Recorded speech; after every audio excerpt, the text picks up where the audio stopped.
নমস্কার, আমার চ্যানেলে সকলকে স্বাগত জানাই। আমাদের আজকের গল্প মণিহারা, রবীন্দ্রনাথ ঠাকুরের লেখা।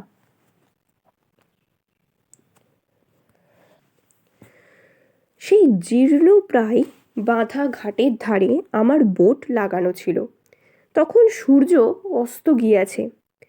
বোটের ছাদের ওপরে মাঝি নামাজ পড়িতেছে।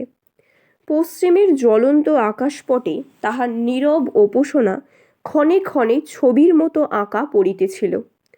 স্থির রেখাহীন নদীর জলের ওপর ভাসাতীত অসংখ্য বর্ণচ্ছটা দেখিতে দেখিতে ফিকা হইতে গাঢ় লেখায়, সোনার রং হইতে ইস্পাতের রঙে, এক আভা হইতে আরেক আভায় মিলিয়া আসিতেছিল।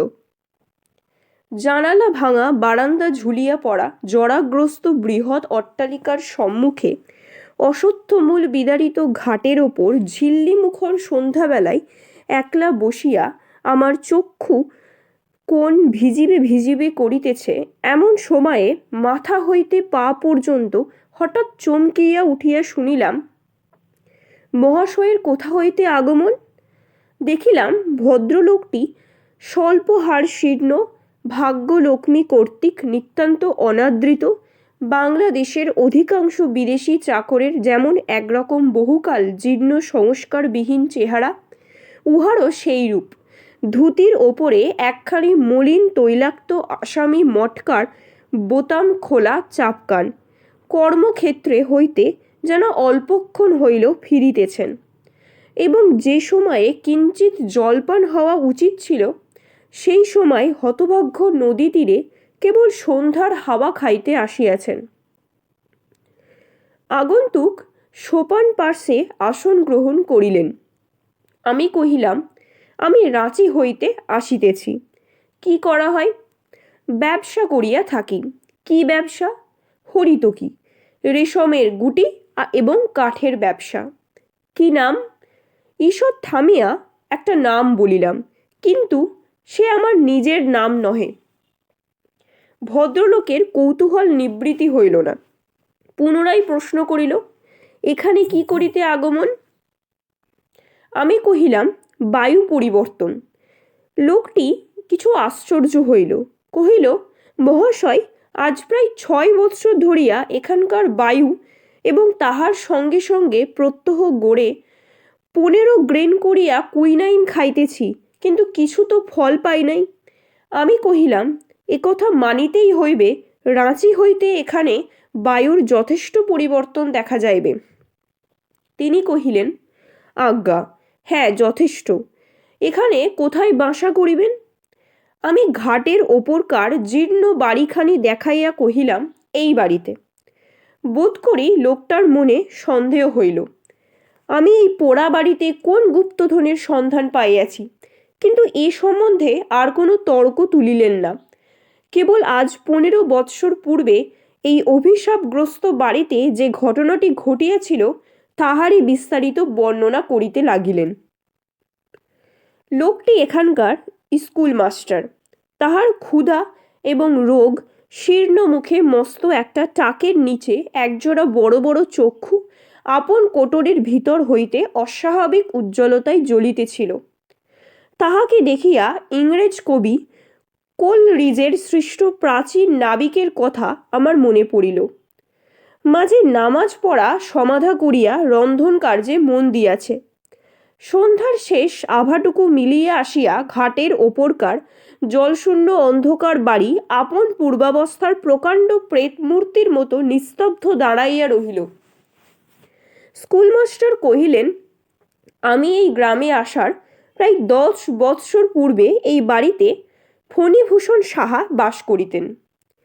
তিনি তাহার অপুত্রক পিতৃব্য দুর্গামোহন সাহার বৃহৎ বিষয় এবং ব্যবসায়ের উত্তরাধিকারী হইয়াছিলেন, কিন্তু তাহাকে একালে ধরিয়াছিল। তিনি লেখাপড়া শিখিয়াছিলেন। তিনি জুতা সমেত সাহেবের আপিসে ঢুকিয়া সম্পূর্ণ খাঁটি ইংরাজি বলিতেন। তাহাতে আবার দাড়ি রাখিয়াছিলেন। সুতরাং সাহেব সৌদাগরের নিকট তাহার উন্নতির সম্ভাবনা মাত্র ছিল না। তাহাকে দেখিবা মাত্রই নব্যবঙ্গ বলিয়া ঠাহর হইত। আমার ঘরের মধ্যেও এক উপসর্গ জুটিয়াছিল। তাহার স্ত্রীটি ছিল খুবই সুন্দরী, একে কলেজে পড়া, তাহাতে সুন্দরী স্ত্রী, সুতরাং সেকালের চালচলন আর রহিল না। এমনকি ব্যামো হইলে অ্যাসিস্ট্যান্ট সার্জেন্টকে ডাকা হইত। অসন বসন ভূষণও এই পরিমাণে বাড়িয়া উঠিতে লাগিল। মহাশয় নিশ্চয়ই বিবাহিত। অতএব একথা আপনাকে বলাই বাহুল্য যে সাধারণত স্ত্রী জাতি কাঁচা আম, ঝাল লঙ্কা এবং কড়া স্বামী ভালোবাসে। যে দুর্ভাগ্য পুরুষ নিজের স্ত্রীর ভালোবাসা হইতে বঞ্চিত, সে যে কুশ্রী কিংবা নির্ধন তাহা নহে, সে নিতান্ত নিরীহ। যদি জিজ্ঞাসা করেন কেন এমন হইল, আমি এ সম্বন্ধে অনেক কথা ভাবিয়া রাখিয়াছি। যাহার যা পবিত্রী এবং ক্ষমতা, সেটার চর্চা না করিলে সে সুখী হয় না। শিঙে শান দেবার জন্য হরিণ শক্ত গাছের গুড়ি খোঁজে, কলা গাছে তাহার শিং ঘষিবার সুখ হয় না। নরনারীর ভেদ হইয়া অবধি স্ত্রীলোক দুরন্ত পুরুষকে নানা কৌশলে ভুলাইয়া বশ করিবার বিদ্যা চর্চা করিয়া আসিতেছে। যে স্বামী আপনি বশ হইয়া বসিয়া থাকে, তাহার স্ত্রী বেচারা একেবারে বেকার। সে তাহার মাতা মহিদের নিকট হইতে শতলক্ষ বৎসরের শান দেয়া যে উজ্জ্বল বরুণাস্ত্র, অগ্নিবাণ ও নাগপাশ বন্ধনগুলি পাইয়াছিল, তাহা সমস্ত নিষ্ফল হইয়া যায়। স্ত্রীলোক পুরুষকে ভুলাইয়া নিজের শক্তিতে ভালোবাসা আদায় করিয়া লইতে চায়। স্বামী যদি ভালো মানুষ হইয়া সে অবসরটুকু না দেয়, তবে স্বামীর অদৃষ্ট মন এবং স্ত্রীর ততোধিক। নব্য সভ্যতার এই শিক্ষামন্ত্রে পুরুষ আপন স্বভাবসিদ্ধ বিধাতা দত্ত সুমহৎ বর্বরতা হারাইয়া আধুনিক দাম্পত্য সম্বন্ধটাকে এমন শিথিল করিয়া ফেলিয়াছে। অভাগা ফণিভূষণ আধুনিক সভ্যতার কল হইতে অত্যন্ত ভালো মানুষটি হইয়া বাহির হইয়া আসিয়াছিল। ব্যবসায়ে সে সুবিধা করিতে পারিল না, দাম্পত্যেও তাহার তেমন সুযোগ ঘটে নাই। ফণিভূষণের স্ত্রী মণিমালিকা বিনা চেষ্টায় আদর, বিনা অশ্রুবর্ষণে ঢাকাই শাড়ি, বিনা দুর্জয় মনে বাজুবন্ধ লাভ করিত। এইরূপে তাহার নারী প্রকৃতি এবং সেই সঙ্গে তাহার ভালোবাসা নিশ্চেষ্ট হইয়া গিয়াছিল।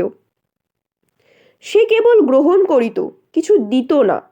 তাহার নিরীহ এবং নির্বোধ স্বামীটি মনে করিত দানই বুঝি প্রতিদান পাইবার উপায়। একেবারে উল্টোটা বুঝিয়াছিল আর কি।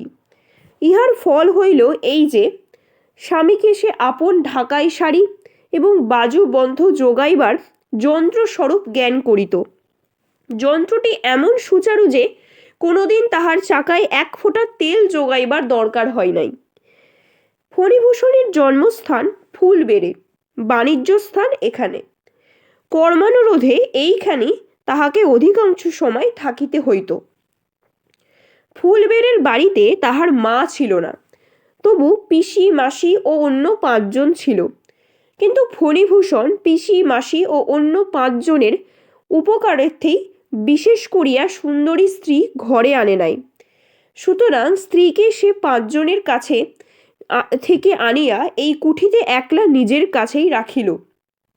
কিন্তু অন্যান্য অধিকার হইতে স্ত্রী অধিকারের প্রভেদ এই যে স্ত্রীকে 5 জনের কাছ হইতে বিচ্ছিন্ন করিয়া একলা নিজের কাছে রাখিলেই যে সবসময় বেশি করিয়া পাওয়া যায় তাহা নহে। স্ত্রীটি বেশি কথাবার্তাও কহিত না। পাড়া প্রতিবেশিনীদের সঙ্গেও তাহার তেমন মেলামেশা ছিল না। ব্রত উপলক্ষ করিয়া 2টো ব্রাহ্মণকে খাওয়ানো বা বৈষ্ণবীকে 2টো পয়সা ভিক্ষা বেশি দেওয়া কখনো তাহার দ্বারা ঘটে নাই। তাহার হাতে কোনো জিনিস নষ্ট হয় নাই, কেবল স্বামীর আদরগুলো ছাড়া। আর যাহা পাইয়াছে সমস্তই জমা করিয়া রাখিয়াছে। আশ্চর্যের বিষয় এই যে সে নিজের অপরূপ যৌবনশ্রী হইতে যেন লেশমাত্র অপব্যয় ঘটিতে দেয় নাই। লোকে বলে তাহার 24 বৎসর বয়সের সময়ও তাহাকে 14 বৎসরের মতো কাঁচা দেখিতেছিল। যাহাদের হৃৎপিণ্ড বরফের পিণ্ড, যাহাদের বুকের মধ্যে ভালোবাসার জ্বালা যন্ত্রণা স্থান পায় না, তাহারা বোধ করি সুদীর্ঘ কাল তাজা থাকে। তাহারা কৃপণের মতো অন্তরে বাহিরে আপনাকে জমাইয়া রাখিতে পারে। ঘন পল্লবিত অতি সতেজ লতার মতো বিধাতা মণিমালাকে নিষ্ফলা করিয়া রাখিলেন, তাহাকে সন্তান হইতে বঞ্চিত করিলেন।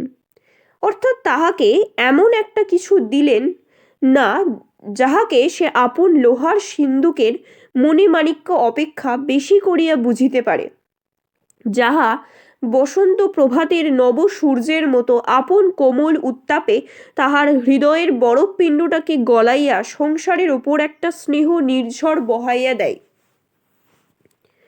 কিন্তু মণিমালিকা কাজকর্মে মজবুত ছিল, কখনোই সে লোকজন বেশি রাখে নাই।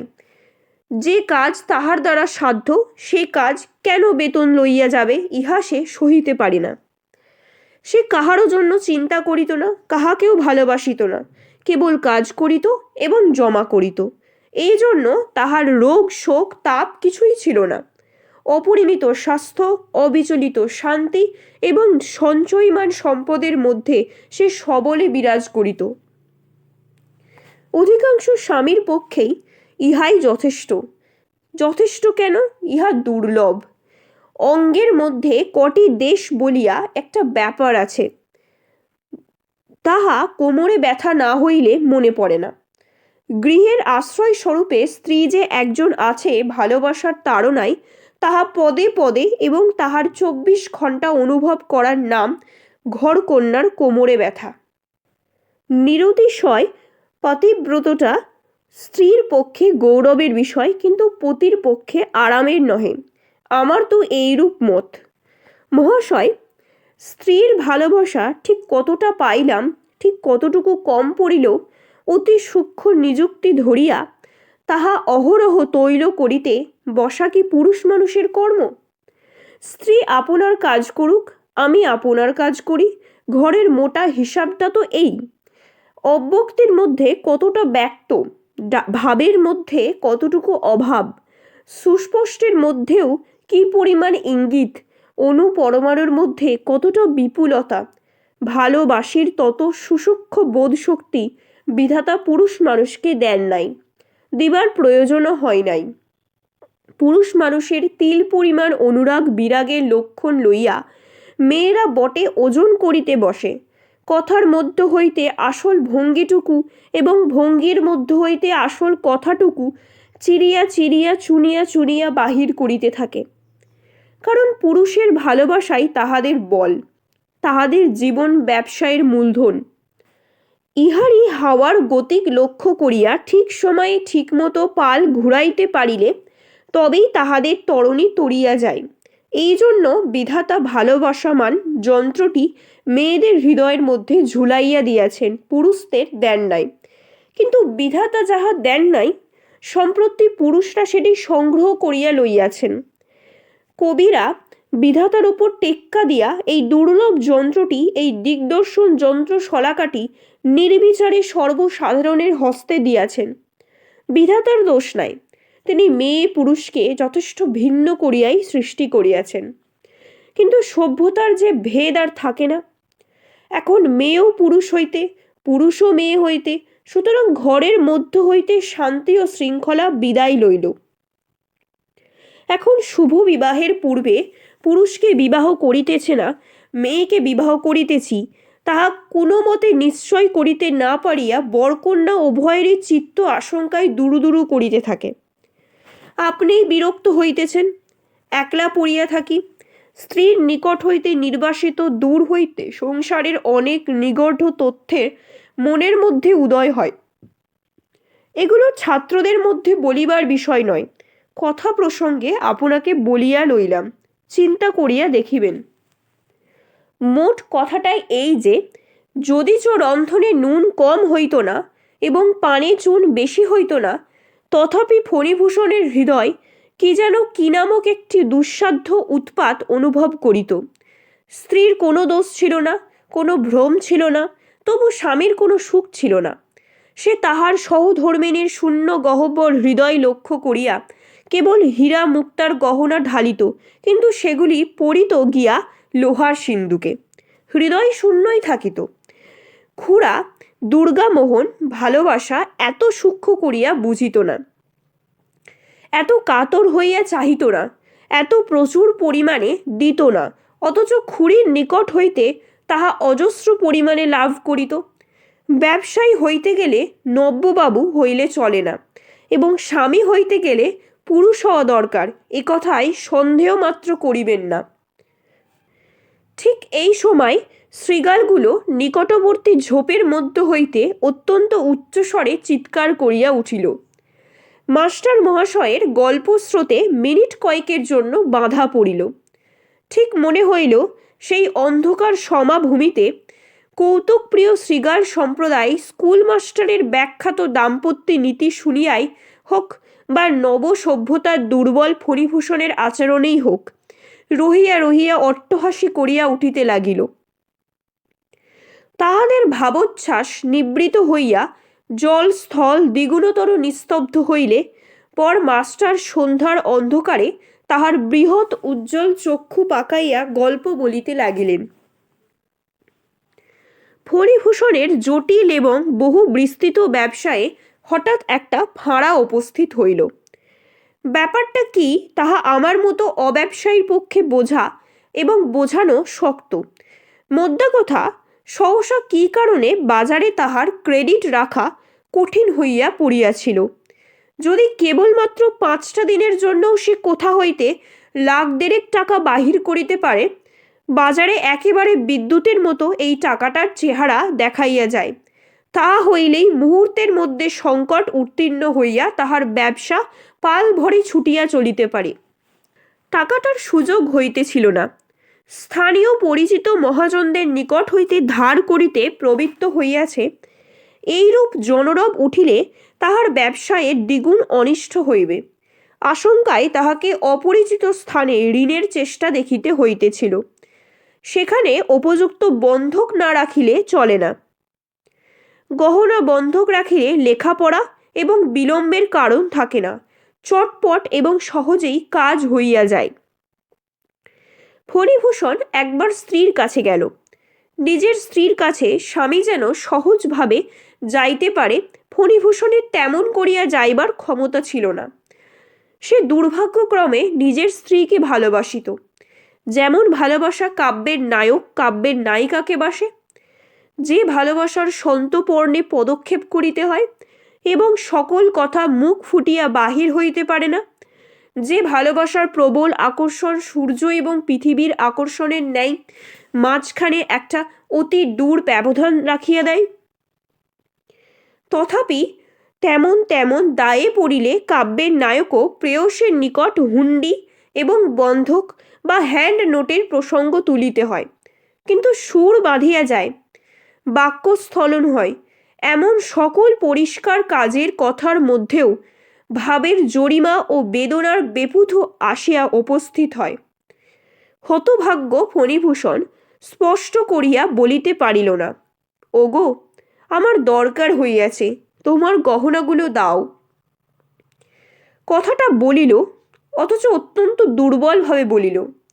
মণিমালিকা যখন কঠিন মুখ করিয়া হাঁ না কিছুই উত্তর করিল না, তখন সে একটা অত্যন্ত নিষ্ঠুর আঘাত পাইল, কিন্তু আঘাত করিল না, কারণ পুরুষোচিত বর্বরতা লেশমাত্র তাহার ছিল না। যেখানে জোর করিয়া কাড়িয়া লইয়া উচিত ছিল, সেখানে সে আপনার আন্তরিক ক্ষোভ পর্যন্ত চাপিয়া গেল। যেখানে ভালোবাসার একমাত্র অধিকার সর্বনাশ হইয়া গেলেও সেখানে বলকে প্রবেশ করিতে দিবে না, এই তাহার মনের ভাব। এ সম্বন্ধে তাহাকে যদি ভৎসনা করা যাইত, তবে সম্ভবত সে এইরূপ সূক্ষ্ম তর্ক করিত যে, বাজারে যদি অন্যায় কারণেও আমার ক্রেডিট না থাকে, তবে তাই বলিয়া বাজার লুটিয়া লইবার অধিকার আমার নাই। স্ত্রী যদি স্বেচ্ছাপূর্বক বিশ্বাস করিয়া আমাকে গহনা না দেয়, তবে তাহা আমি কাড়িয়া লইতে পারি না। বাজারে যেমন ক্রেডিট ঘরে, তেমনি ভালোবাসা। বাহুবল কেবলমাত্র রণক্ষেত্রে। পদে পদে এইরূপ অত্যন্ত সূক্ষ্ম সূক্ষ্ম তর্কসূত্র কাটিবার জন্যই কি বিধাতা পুরুষ মানুষ কি এইরূপ উদার, এইরূপ প্রবল, এইরূপ বৃহদাকার করিয়া নির্মাণ করিয়াছিলেন? তাহার কি বসিয়া বসিয়া অত্যন্ত সুকুমার চিত্তবৃত্তিকে নিরতিশয় তনিমার সহিত অনুভব করিবার অবকাশ আছে না। ইহা তাহাকে শোভা পায়। যাই হোক, আপন উন্নত হৃদয় বৃত্তির গর্বে স্ত্রীর গহনা স্পর্শ না করিয়া ফণিভূষণ অন্য উপায়ে অর্থ সংগ্রহের জন্য কলিকাতায় চলিয়া গেল। সংসারে সাধারণত স্ত্রীকে স্বামী যতটা চেনে, স্বামীকে স্ত্রী তাহার চেয়ে অনেক বেশি চেনে। কিন্তু স্বামীর প্রকৃতি যদি অত্যন্ত সূক্ষ্ম হয়, তবে স্ত্রীর অনুবীক্ষণে তাহার সমস্তটা ধরা পড়ে না। আমাদের ফণিভূষণকে ফণিভূষণের স্ত্রী ঠিক বুঝিত না। স্ত্রীলোকের অশিক্ষিত পটুত্ব যে সকল বহু কালাগত প্রাচীন সংস্কারের দ্বারা গঠিত, অত্যন্ত নব্য পুরুষেরা তাহার বাহিরে গিয়া পড়ে। ইহারা মেয়ে মানুষের মতোই রহস্যময় হইয়া উঠিতেছে। সাধারণ পুরুষ মানুষের যে কটা বড় বড় কোটা আছে, অর্থাৎ কেহ বা বর্বর, কেহ বা নির্বোধ, কেহ বা অন্ধ, তাহার মধ্যে কোনোটাতেই ইহাদিগকে ঠিকমতো স্থাপন করা যায় না। সুতরাং মণিমালিকা পরামর্শের জন্য তাহার মন্ত্রীকে ডাকিল। গ্রাম সম্পর্কে অথবা দূর সম্পর্কে মণিমালিকার এক ভাই ফণিভূষণের কুঠিতে গোমস্তার অধীনে কাজ করিত। তাহার এমন স্বভাব ছিল না যে কাজের দ্বারা উন্নতি লাভ করে। কোনো একটা উপলক্ষ করিয়া আত্মীয়তার জোরে বেতন এবং বেতনেরও কিছু বেশিই সে সংগ্রহ করিত। মণিমালিকা তাহাকে ডাকিয়া সকল কথা বলিল। জিজ্ঞাসা করিল, এখন পরামর্শ কি? সে অত্যন্ত বুদ্ধিমানের মতো মাথা নাড়িল। অর্থাৎ গতিক ভালো নহে। বুদ্ধিমানেরা কখনোই গতিক ভালো দেখে না। সে কহিল, বাবু কখনোই টাকা সংগ্রহ করিতে পারিবেন না। শেষকালে তোমার এ গহনাতে টান পড়িবেই। মণিমালিকা মানুষকে যেরূপ জানিত তাহাতে বুঝিল, এইরূপ হওয়াই সম্ভব এবং ইহাই সঙ্গত। তাহার দুশ্চিন্তা সুতীব্র হইয়া উঠিল। সংসারে তাহার সন্তান নাই। স্বামী আছে বটে, কিন্তু স্বামীর অস্তিত্ব সে অন্তরের মধ্যে অনুভব করে না।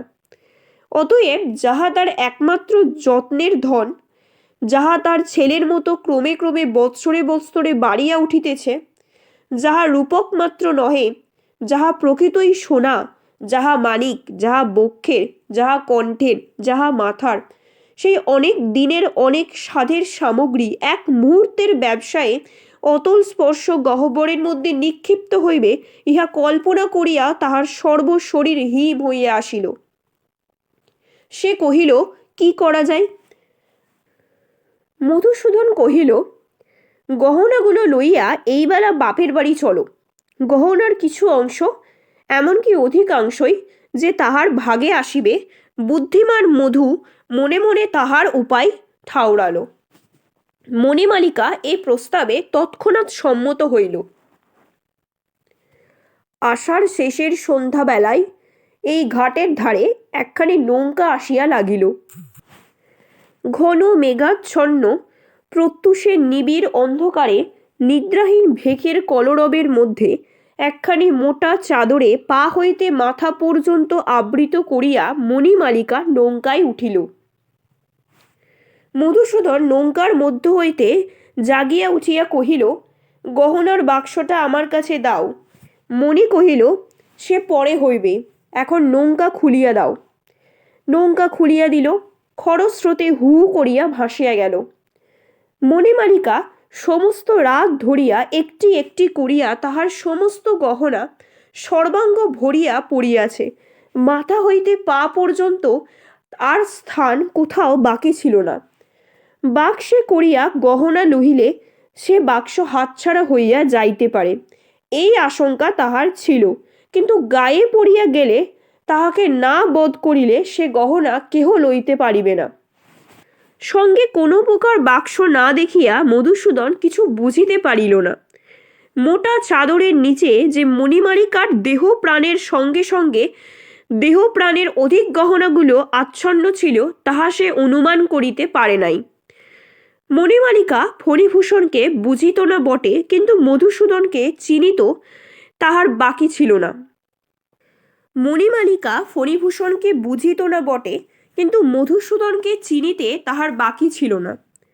মধুসূদন গোমস্তার কাছে একখানা চিঠি রাখিয়া গেল, যে সে কর্ত্রীকে পিত্রালয়ে পৌঁছাইয়া দিতে রওনা হইল। গোমস্তা ফণিভূষণের বাপের আমলের। সে অত্যন্ত বিরক্ত হইয়া হস্র ইকারকে দীর্ঘ ইকার এবং দন্ত শকে তালবস্য করিয়া মনিবকে এক পত্র লিখিল। ভালো বাংলা লিখিল না, কিন্তু স্ত্রীকে অযথা প্রশ্রয় দেওয়া যে পুরুষোচিত নহে এই কথাটা ঠিকমতোই প্রকাশ করিল। ফণিভূষণ মণিমালিকার মনের কথাটা ঠিক বুঝিল। তাহার মনে এই আঘাতটা প্রবল হইল যে আমি গুরুতর ক্ষতি সম্ভাবনা সত্ত্বেও স্ত্রীর অলঙ্কার পরিত্যাগ করিয়া প্রাণপণ চেষ্টায় অর্থ সংগ্রহে প্রবৃত্ত হইয়াছি, তবু আমাকে সন্দেহ, আমাকে আজিও চিনিল না। নিজের প্রতি সে নিদারুণ অন্যায়ে ক্রুদ্ধ হওয়া উচিত ছিল। ফণিভূষণ তাহাতে ক্ষুব্ধ হইল মাত্র। পুরুষ মানুষ বিধাতার ন্যায়দণ্ড, তাহার মধ্যে তিনি বজ্রাগ্নি নিহিত করিয়া রাখিয়াছেন। নিজের প্রতি অথবা অপরের প্রতি অন্যায়ের সংঘর্ষে সে যদি দপ করিয়া জ্বলিয়া উঠিতে না পারে, তবে ধিক তাহাকে।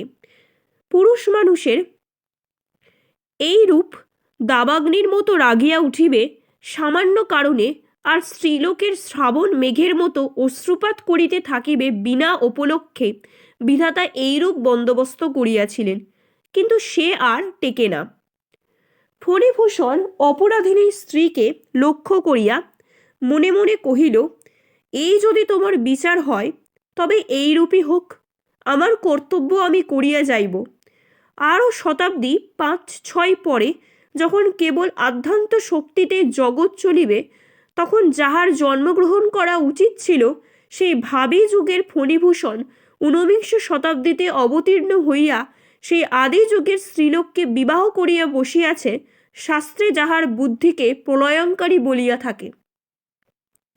ফণিভূষণ স্ত্রীকে এক অক্ষর পত্র লিখিল না এবং মনে মনে প্রতিজ্ঞা করিল এ সম্বন্ধে স্ত্রীর কাছে কখনো সে কোনো কথার উল্লেখ করিবে না।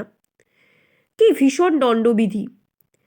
দিন 10 পরে কোনো মতে যথোপযুক্ত টাকা সংগ্রহ করিয়া বিপদুত্তীর্ণ ফণিভূষণ বাড়ি আসিয়া উপস্থিত হইল। সে জানিত বাপের বাড়িতে গহনাপত্র রাখিয়া এতদিনে মণিমালিকা ঘরে ফিরিয়া আসিয়াছে। সেদিনকার দিন পার্থিভাব ত্যাগ করিয়া কৃতকার্য কৃতিপুরুষ স্ত্রীর কাছে দেখা দিলে মণি যে কিরূপ লজ্জিত অনাবশ্যক প্রয়াসের জন্য কিঞ্চিত অনুতপ্ত হইবে, ইহাই কল্পনা করিতে করিতে ফণিভূষণ অন্তপুরে শয়নাগারের দ্বারের কাছে আসিয়া উপনীত হইল। দেখিল দ্বার রুদ্ধ। তালা ভাঙিয়া ঘরে ঢুকিয়া দেখিল ঘর শূন্য। কোণে লোহার সিন্দুক খোলা পড়িয়া আছে, তাহাতে গহনাপত্রের চিহ্ন মাত্র নাই। স্বামীর বুকের মধ্যে ধক করিয়া একটা ঘা লাগিল। মনে হইল সংসার উদ্দেশ্যহীন এবং ভালোবাসা ও ব্যবসা বাণিজ্য সমস্তই ব্যর্থ। আমরা এই সংসার পিঞ্জরের প্রত্যেক শলাকার ওপরে প্রাণপাত করিতে বসিয়াছি, কিন্তু তাহার ভিতরে পাখি নাই। রাখিলেও সে থাকে না। তবে অহরহ হৃদয় খানির রক্ত মানিক ও অশ্রু জলের মুক্তা মালা দিয়া কি সাজাইতে বসিয়াছি। এই চিরজীবনের সর্বস্ব জড়ানো শূন্য সংসার খাঁচাটা ফণিভূষণ মনে মনে পদাঘাত করিয়া অতি দূরে ফেলিয়া দিল। ফণিভূষণ স্ত্রী সম্বন্ধে কোনরূপ চেষ্টা করিতে চাহিল না। মনে করিল যদি ইচ্ছা হয় তো ফিরিয়া আসিবে। বৃদ্ধ ব্রাহ্মণ গোমস্তা আসিয়া কহিল, চুপ করিয়া থাকিলে কি হইবে, কর্তৃবধূর খবর লওয়া চাইত। এই বলিয়া মণিমালিকার পিত্রালয়ে লোক পাঠাইয়া দিল। সেখান হইতে খবর আসিল মণি অথবা মধু এ পর্যন্ত সেখানে পৌঁছায় নাই। তখন চারিদিকে খোঁজ পড়িয়া গেল। নদী তীরে প্রশ্ন করিতে করিতে লোক ছুটিল। মধুর তল্লাশ করিতে করিতে পুলিশে খবর দেয়া হলো। কোনো নৌকা, কোনো মাঝি, কে কোন পথে তাহারা কোথায় চলিয়া গেল তাহার কোনো সন্ধান মিলিল না। সর্বপ্রকার আশা ছাড়িয়া দিয়া একদিন ফণিভূষণ সন্ধ্যাবেলা তাহার পরিত্যক্ত শয়ন গৃহের মধ্যে প্রবেশ করিল। সেদিন জন্মাষ্টমী। সকাল হইতে অবিশ্রান্ত বৃষ্টি পড়িতেছে। উৎসব উপলক্ষে গ্রামের প্রান্তরে একটা মেলা বসে। সেখানে আটচালার মধ্যে বারোয়ারির যাত্রা আরম্ভ হইয়াছে। মুষলধারায় বৃষ্টিপাত শব্দে যাত্রার গানের সুর মৃদুতর হইয়া কানে আসিয়া প্রবেশ করিতেছে। ওই যে বাতায়নের ওপরে শিথিল কবজা দরজাটা ঝুলিয়া পড়িয়াছে, ওইখানে ফণিভূষণ অন্ধকারে একলা বসিয়াছিল। বাদলার হাওয়া, বৃষ্টির ছাট এবং যাত্রার গান ঘরের মধ্যে প্রবেশ করিতেছিল। কোনো খেয়ালই ছিল না। ঘরের দেয়ালে আর্ট স্টুডিও রচিত লক্ষ্মী সরস্বতীর একজোড়া ছবি টাঙানো। আনলার ওপরে একটা গামছা ও তোয়ালে, একটা চুড়ি পেরে ও একটা ডুরে পেরে শাড়ি সদ্ব্যবহারযোগ্যভাবে পাকানো ঝুলানো রহিয়াছে। ঘরের কোণে টিপাইয়ের ওপর পিতলের ডিবায় মণিমালিকার স্বহস্ত রচিত গুটি কতক পান শুষ্ক হইয়া পড়িয়া আছে।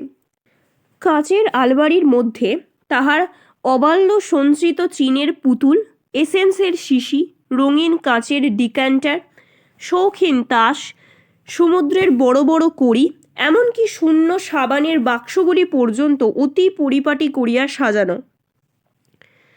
যে অতি ক্ষুদ্র গোলক বিশিষ্ট ছোট শখের কেরোসিন ল্যাম্প সে নিজে প্রতিদিন প্রস্তুত করিয়া স্বহস্তে জ্বালাইয়া কুলুঙ্গিটির ওপর ঝুলিয়া দিত, তাহা যথাস্থানে নির্বাপিত এবং ম্লান হইয়া দাঁড়াইয়া আছে। কেবল সেই ক্ষুদ্র ল্যাম্পটি এই শয়ন কক্ষে মণিমালিকার শেষ মুহূর্তের নিরুত্তর সাক্ষী। সমস্ত শূন্য করিয়া সে চলিয়া যায়। সেও এত চিহ্ন, এত ইতিহাস, সমস্ত জড় সামগ্রীর ওপর আপন সজীব হৃদয়ের এত স্নেহ স্বাক্ষর রাখিয়া যায়। এসো মণিমালিকা, এসো, তোমার দীপটি তুমি জ্বালাও, তোমার ঘরটি তুমি আলো করো। আয়নার সম্মুখে দাঁড়াইয়া তোমার যত্ন কুঞ্চিত শাড়িটি পরো। তোমার জিনিসগুলি তোমার জন্য অপেক্ষা করিতেছে। তোমার কাছ হইতে কেহ কিছু প্রত্যাশা করে না। কেবল তুমি উপস্থিত হইয়া মাত্র তোমার অক্ষয় যৌবন, তোমার ম্লান সৌন্দর্য লইয়া চারিদিকের এই সকল বিপুল বিক্ষিপ্ত অনাথ জড় সামগ্রীকে একটি প্রাণের ঐক্যে সঞ্জীবিত করিয়া রাখো। এই সকল মুখ প্রাণহীন পদার্থের অব্যক্ত ক্রন্দন গৃহকে শ্মশান করিয়া তুলিয়াছে। গভীর রাত্রে কখন একসময় বৃষ্টির ধারা এবং যাত্রার গান থামিয়া গেল। ফণিভূষণ জানালার কাছে যেমন বসিয়াছিল তেমনি বসিয়া আছে।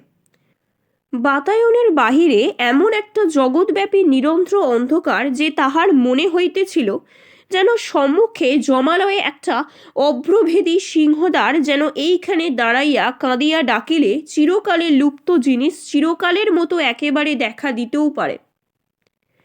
এই মসীকৃষ্ণ মৃত্যুর পটে এই অতি কঠিন নিকষ পাষাণের ওপর এই হারানো সোনার একটি রেখা পড়িতেও পারে। এমন সময় একটা ঠক ঠক শব্দের সঙ্গে সঙ্গে গহনার ঝমঝম শব্দ শোনা গেল। ঠিক মনে হলো শব্দটা নদীর ঘাটের ওপর হইতে উঠিয়া আসিতেছে। তখন নদীর জল এবং রাত্রির অন্ধকার এক হইয়া মিশিয়া গিয়াছিল। পুলকিত ফণিভূষণ দুই উৎসুক চক্ষু দিয়া অন্ধকার ঠেলিয়া ঠেলিয়া ফুরিয়া ফুরিয়া দেখিতে চেষ্টা করিতে লাগিল।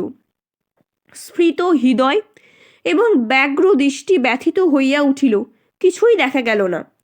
দেখিবার চেষ্টা যতই একান্ত বাড়িয়া উঠিল, অন্ধকার ততই যেন ঘনীভূত, জগৎ ততই যেন ছায়াবৎ হইয়া আসিল।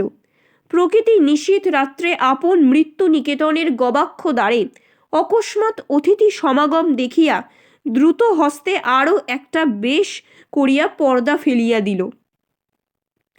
শব্দটা ক্রমে ঘাটের সর্বোচ্চ সোপানতল ছাড়িয়া বাড়ির দিকে অগ্রসর হইতে লাগিল। বাড়ির সম্মুখে আসিয়া থামিল।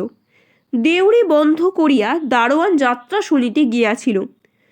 তখন সেই রুদ্ধ দ্বারের ওপর ঠক ঠক ঝমঝম করিয়া ঘা পড়িতে লাগিল, যেন অলঙ্কারের সঙ্গে সঙ্গে একটা শক্ত জিনিস ধারের ওপর আসিয়া পড়িতেছে।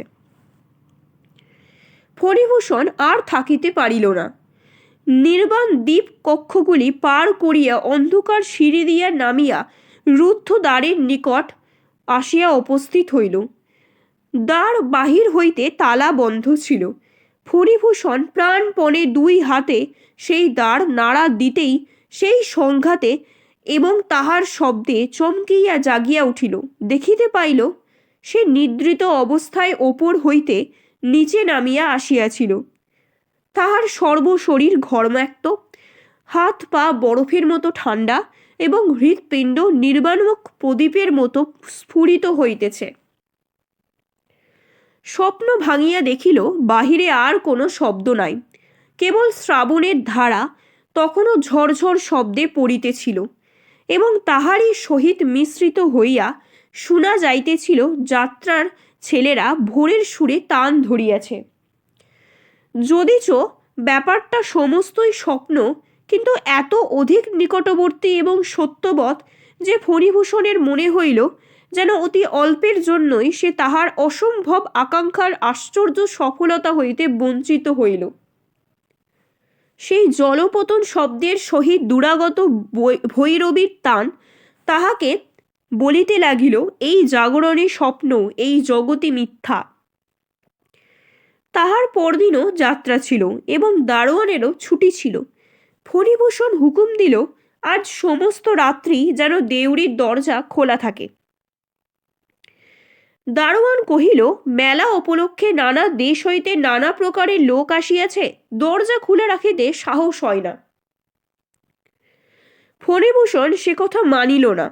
দারোয়ান কহিল, তবে আমি সমস্ত রাত্রি হাজির থাকিয়া পাহারা দিব। ফণিভূষণ কহিল, সে হইবে না, তোমাকে যাত্রা শুনিতে যাইতেই হইবে। দারোয়ান আশ্চর্য হইয়া গেল। পরদিন সন্ধ্যাবেলায় দ্বীপ নিভাইয়া দিয়া ফণিভূষণ তাহার শয়ন কক্ষের সেই বাতায়নে আসিয়া বসিল। আকাশে অবৃষ্টির সংবর্ণ মেঘ এবং চতুর্দিকে কোনো একটি অনির্দিষ্ট আসন্ন প্রতীক্ষার নিস্তব্ধতা। ভেকের অশ্রান্ত কলরব এবং যাত্রার গানের চিৎকার ধ্বনি সেই স্তব্ধতা ভাঙিয়া দিতে পারে নাই, কেবল তাহার মধ্যে একটা অসঙ্গত অদ্ভুত রস বিস্তার করিতেছিল। অনেক রাত্রে এক এক সময়ে ভেক এবং ঝিল্লি এবং যাত্রার দলের ছেলেরা চুপ করিয়া গেল এবং রাত্রের অন্ধকারের ওপরে আরও একটা কিসের অন্ধকার আসিয়া পড়িল। বুঝা গেল এইবার সময় আসিয়াছে। পূর্ব দিনের মতো নদীর ঘাটে একটা ঠক ঠক এবং ঝমঝম শব্দ হইল, কিন্তু ফণিভূষণ সেদিকে চোখ ফিরাইল না। তাহার ভয় হইল, পাছে অধীর ইচ্ছা এবং অশান্ত চেষ্টায় তাহার সকল ইচ্ছা সকল চেষ্টা ব্যর্থ হইয়া যায়, পাছে আগ্রহের বেগ তাহার ইন্দ্রিয় শক্তিকে অতিভূত করিয়া ফেলে।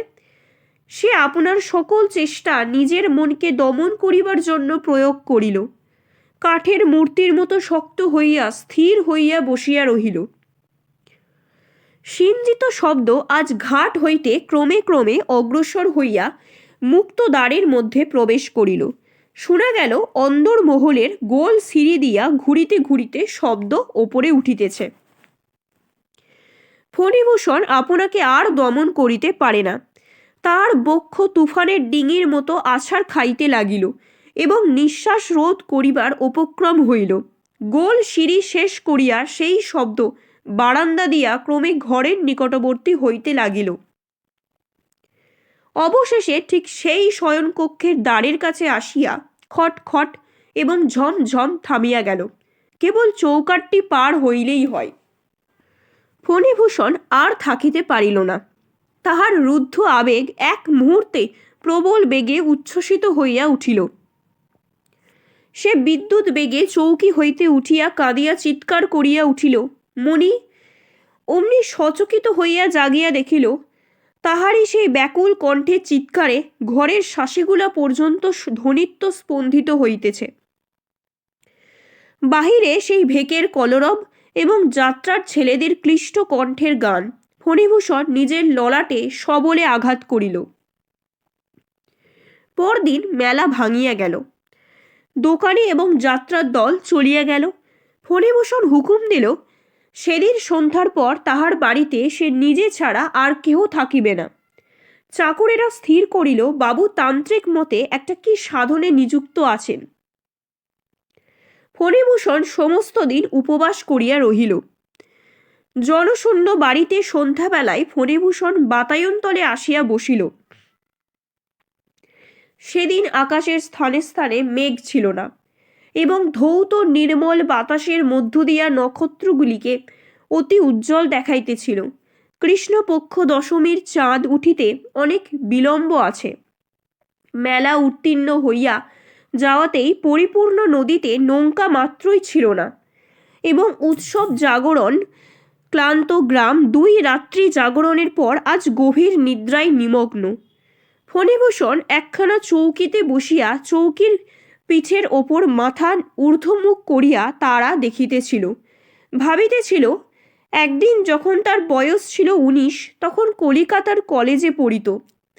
যখন সন্ধ্যাকালে গোল দিঘির তৃণ শয়নে চিত হইয়া হাতের ওপর মাথা রাখিয়া ওই অনন্তকালের তারাগুলির দিকে চাহিয়া থাকিত এবং মনে পড়িত তাহার সেই নদী কূলবর্তী শ্বশুর বাড়ির একটি বিরল কক্ষে 14 বৎসরের বয়সন্ধিক্তা মনির সেই উজ্জ্বল কাঁচা মুখখানি। তখনকার সেই বিরহ কি সুমধুর! তখনকার সেই তারাগুলি আলোক স্পন্দন হৃদয়ের যৌবন স্পন্দনের সঙ্গে সঙ্গে কি বিচিত্র বসন্ত নেগ জ্যোতিতা লাভ্যং বাজিয়া বাজিয়া উঠিত। আজ সেই একই তারা আগুন দিয়া আকাশে মোহগ দুমুগের শ্লোক কয়টা লিখিয়া রাখিয়াছে, বলিতেছে, সংসারও রহমতির বিচিত্র। দেখিতে দেখিতে তারাগুলো সমস্ত লুপ্ত হইয়া গেল।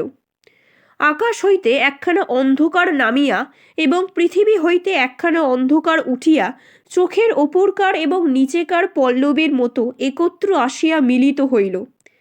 আজ ফণিভূষণের চিত্ত শান্ত ছিল। সে নিশ্চয়ই জানিত আজ তাহার অভীষ্ট সিদ্ধ হইবে।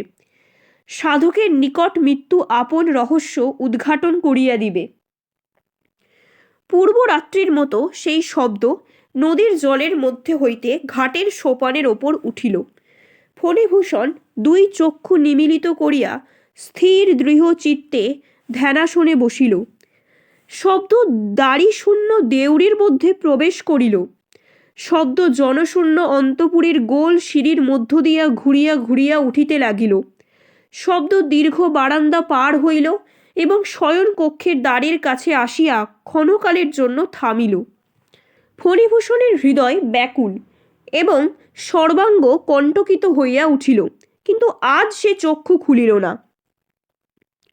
শব্দ চৌকাঠ পার হইয়া অন্ধকার ঘরের মধ্যে প্রবেশ করিল। আনলাই যেখানে শাড়ি কোচানো আছে, কুলুঙ্গিতে যেখানে কেরোসিনের দ্বীপ দাঁড়াইয়া, টিপাইয়ের ধারে যেখানে পানের বাটায় পান শুষ্ক, সেই বিচিত্র সামগ্রীপূর্ণ আলমারির কাছে প্রত্যেক জায়গায় এক একবার করিয়া দাঁড়াইয়া অবশেষে শব্দটা ফণিভূষণের অত্যন্ত কাছে আসিয়া থামিল। তখন ফণিভূষণ চোখ মেলিল এবং দেখিল ঘরে নবোদিত দশমীর চন্দ্রালোক আসিয়া প্রবেশ করিয়াছে এবং তাহার চৌকির ঠিক সম্মুখে একটি কঙ্কাল দাঁড়াইয়া। সেই কঙ্কালের 8 আঙুলে আংটি, করতলে রতনচক্র, প্রকোষ্ঠে বালা, বাহুতে বাজুবন্ধ, গলায় কণ্ঠি, মাথায় সিথি। তাহার আপাদ মস্তকে অস্থিতে অস্থিতে একটি একটি আভরণ সোনায় হীরায় ঝকঝক করিতেছে। অলঙ্কারগুলা ঢিলা ঢলঢল করিতেছে, কিন্তু অঙ্গ হইতে খসিয়া পড়িতেছে না। সর্বাপেক্ষা ভয়ঙ্কর তাহার অস্থিময় মুখে তাহার 2 চক্ষু ছিল সজীব। সেই কালো তারা, সেই ঘর্ণ দিঘি পক্ষ, সেই সজল উজ্জ্বলতা, সেই অবিচলিত দৃঢ় শান্তি দৃষ্টি। আজ 18 বৎসর পূর্বে একদিন আলোকিত সভাগৃহে নহবতের সাহানা আলাপের মধ্যে ফণিভূষণ যে 2টি আয়ত সুন্দর কালো কালো ঢলো ঢলো চোখ শুভদৃষ্টিতে প্রথম দেখিয়াছিল, সেই দুটি চক্ষুই আজ শ্রাবণের অন্ধরাত্রে কৃষ্ণপক্ষ দশমীর চন্দ্রকিরণে দেখিয়া তাহার সর্বশরীরের রক্ত হিম হইয়া আসিল। প্রাণপণে দুই চক্ষু বুজিতে চেষ্টা করিল, কিন্তু কিছুতেই পারিল না। তাহার চক্ষু মৃত মানুষের চক্ষুর মতো নির্বিশেষ চাহিয়া রহিল। তখন সেই কঙ্কাল স্তম্ভিত ফণিভূষণের মুখের দিকে তাহার দৃষ্টি স্থির রাখিয়া দক্ষিণ হস্ত তুলিয়া নীরবে অঙ্গুলি সংকেতে ডাকিল। তাহার 4 অঙ্গুলের অস্থিতে হীরার আংটি ঝকমক করিয়া উঠিল।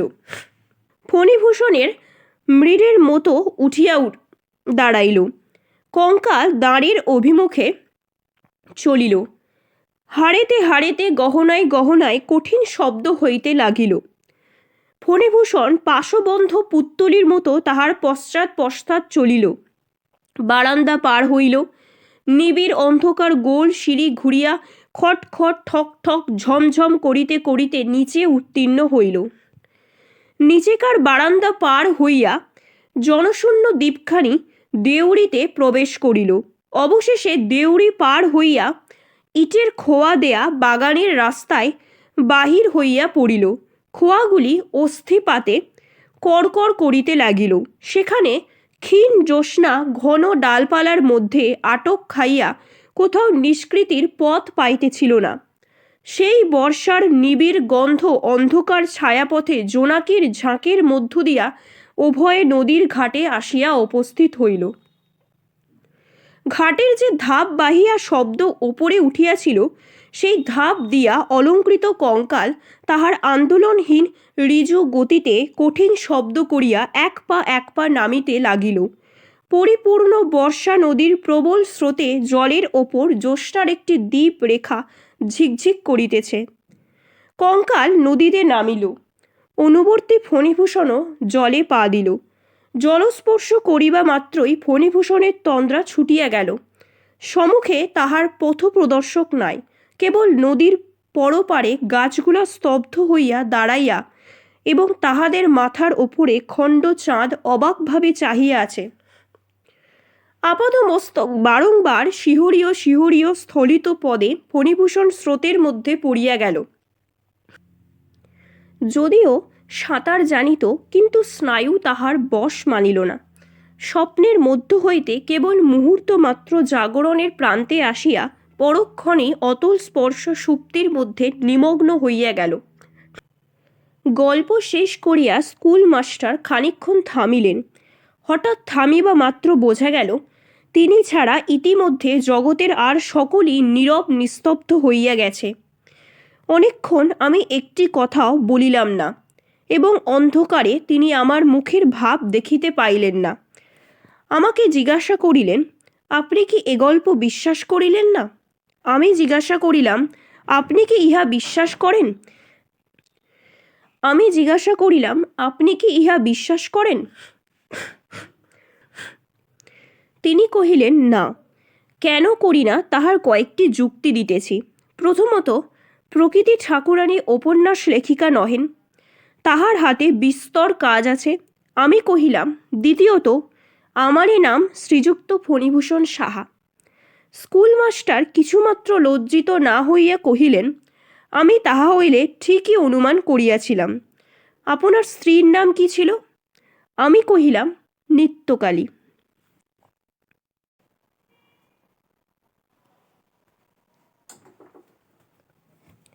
গল্পটি তোমাদের কেমন লাগলো সেটা অবশ্যই কমেন্টে জানিও। চ্যানেলটিকে লাইক, শেয়ার অ্যান্ড সাবস্ক্রাইব করে দিও, আর আমাকে ফলো করো। Thank you for watching.